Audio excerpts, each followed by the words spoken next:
The first big question you'll need to ask when creating your Kindle book is, what niche are you going to try and compete in?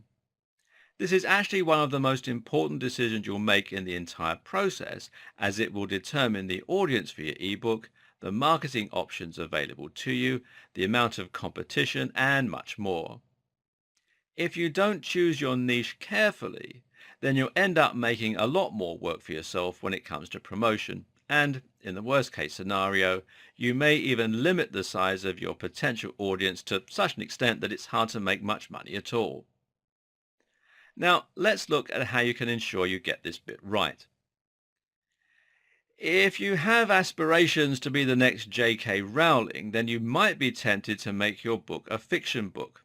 This, of course, is up to you, but you should know that you've just made your life a lot harder. You can market your book yourself, and we'll look at how to do this later on. But in the meantime, if your main aim is to make money, then you want it to be possible for people to find your book without having heard of it before. If your book is about gardening, then you can call it Gardening in Winter. There's now a very small chance that someone might just search for that exact phrase, not even knowing that your book exists, and find your title to download.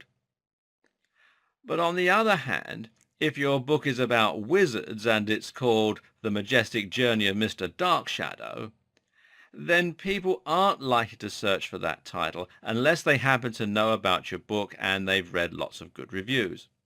There are ways you can get round this, but it's not going to be as easy to get discovered. So making your book something that will get searched for is a good idea. And at the same time, if you can set out to solve a very specific problem, then this is something that will really help you to market yourself and sell your book. This is why non-fiction books tend to work very well, and especially those which solve a simple problem that a specific type of person is looking for.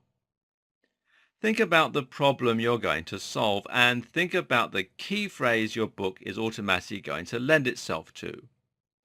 Will people search for the title of your book? Will they search for related phrases?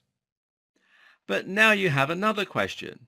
Do you aim for a large audience or a smaller one? Do you create a book that's going to be a small fish in a big pond? Or do you go where there will be much less competition? Case in point, you can either create a book about fitness or you can create a book about curling, the sport that involves sweeping ice. The fitness book is going to have a massive potential audience, and in theory, this means that you can sell to a much bigger number of people and make a lot more profit. But on the other hand, that fitness book will also have the challenge of needing to stand out in a very crowded marketplace. In other words, there are going to be hundreds of other ebooks competing with you to make it to the top, and your chances of standing out are going to be quite slim. Things get worse when you consider that some of those publishers are going to be massive corporations with millions of dollars to spend on marketing. You'll be competing with best-selling authors in the niche like Tim Ferriss, Arnold Schwarzenegger, and Pavel Tatsalin. Call your book Fitness 101 and you're setting yourself up for failure. Conversely, when you create a book on curling, you're going to find it much easier to stand out. Post to a curling forum that you've just released a new book on their favorite topic, and this will probably be enough to lead to a number of rapid downloads. People will be excited that there's new content on their favorite subject because it's a subject that rarely gets tackled. What's more, you have clear places to go to promote yourself, curling forums and Reddit pages, for example. There's much less content here, so posting will get you noticed. You can probably get coverage in magazines even because the niche is so much smaller and there's less news to report. Try and get coverage by Men's Health, however, and you'll be competing with thousands and thousands of other emails. You can pay for Google AdWords in the curling niche and get lots of clicks for a relatively low price because the cost per click is calculated using a bidding process. And even if you do absolutely no marketing and no optimization, your book will probably be on the first few pages of the Kindle store automatically when someone searches. Why? Because there are probably only a few pages worth of content. But that's not to say that curling is the perfect niche. Of that small audience of people interested in curling, you're only going to manage to convince a small percentage that they should read your book. As a result, once you saturate that market, you may well end up with no one left to sell to.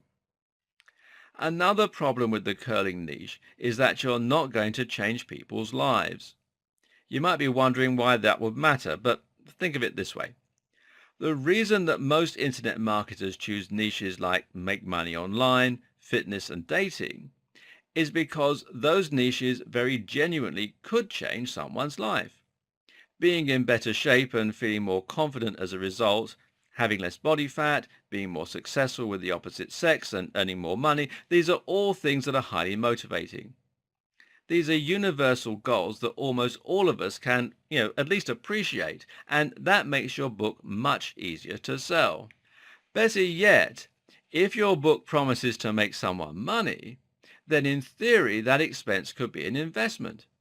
That way, people will happily spend the money because they're going to be more likely to think that they can make it back. This in turn means they don't see any downside of spending the money on your book. Choose curling and you won't have this kind of life-changing power unless your book happens to be aimed at people who plan on making this their career. While people might still be happy to pay $5 for a book about curling on a whim, you won't be able to charge as much as you could for a book that offered to make them rich and attractive, or one they need to advance their career and fulfill their dreams. The key then is to try and choose a niche that will offer all the benefits of a big category without being so incredibly difficult to stand out and gain traction in. One way you might think about this is to go big but not too big. A perfect example of this is to choose an industry or career, and ideally you want something that you know a bit about. A perfect example of this comes from someone I once knew who wrote a book on stage lighting. Now, stage lighting is a niche that 99.99% of the population would have absolutely no interest in. However, that remaining 0.01% of people would actually benefit greatly from some kind of book to help them further their career. That guy managed to get his book mentioned in an industry magazine and on some websites, and it quickly became the #1 book in that category. The result? He was making hundreds of dollars a month, and this was on top of his regular salary, and it was a very nice little sum of cash. Likewise, you might work in a different career that you happen to know a bit about.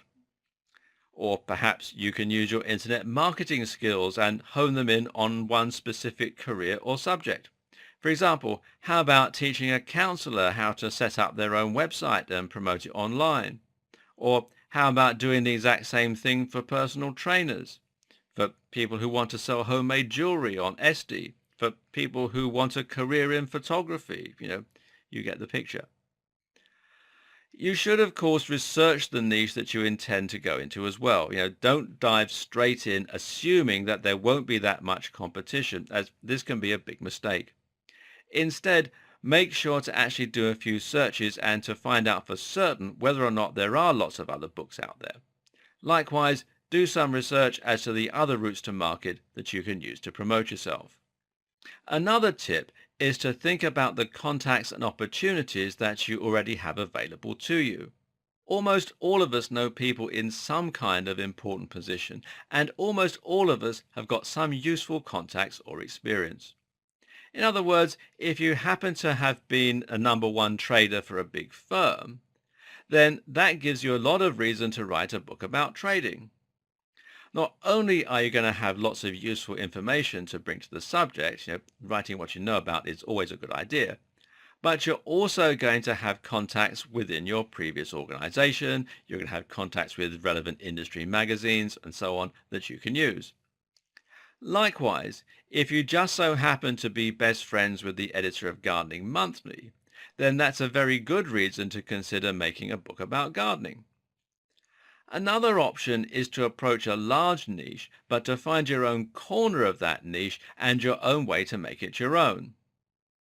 A great example of this would be to write a book about stretching. This is a fitness topic broadly, but it's also a topic that is a lot more specific than that. If someone wants to improve their flexibility, then you stand a better chance of getting noticed. Or how about a subcategory of fitness? That might mean Metcon, which is metabolic conditioning, HIIT, high intensity interval training, the paleo diet, although there's a lot on this topic, or power building. This is a combined form of bodybuilding and powerlifting. You could also look at a particular training appliance. For example, you could write the guide to the chest press for when people buy new machines to use at home. This is a particularly good option, and you can also write guides to other products. For example, what about a guide to using kitchen knives rather than a generic book on cooking? This way you could even speak to sellers of particular knife products and see if they might recommend your book to their buyers if you do likewise. In fact, you could even recommend it yourself in a review of their product. Instead of writing about martial arts in general, how about writing about a specific martial art? Better yet is if you can land on something that is up and coming. Find a movement that's emerging online and be the first to write about it, and your book will be ready for when people get really interested in that subject in their masses. This once again goes hand in hand with products. For example, how about writing a guide to using the latest iPhone model the moment it comes out? Or how about writing a guide to those hoverboards? You can be the first to what is likely to be a big niche, and in this way, and at that point, it becomes a little like market speculation. Or how about choosing a particular audience within a much larger niche? So instead of writing a fitness book aimed at everyone who wants to get fit, in other words, everybody, you could write a fitness book aimed at the elderly, the diabetic, or even people who travel a lot.